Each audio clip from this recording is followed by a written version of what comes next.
Hallelujah.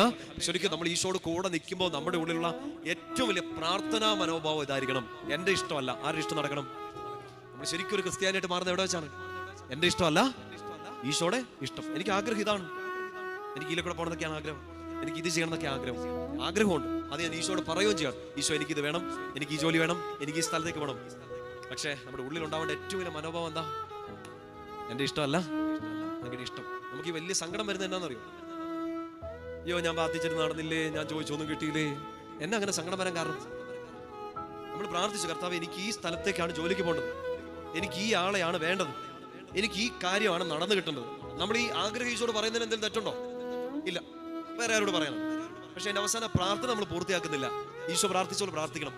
ഈ പാനപാത്രം പോകണമെന്നാണ് ആഗ്രഹം, ഇത് കിട്ടണം എന്നൊക്കെ ആഗ്രഹം. പക്ഷെ എൻ്റെ ഇഷ്ടമല്ല, അങ്ങയുടെ ഇഷ്ടം നടക്കണം. നമുക്ക് സങ്കടം വരുന്നതിന്റെ കാര്യം എന്താണെന്ന് വെച്ചാൽ നമ്മൾ ഈ പ്രാർത്ഥന പൂർത്തിയാക്കുന്നില്ല.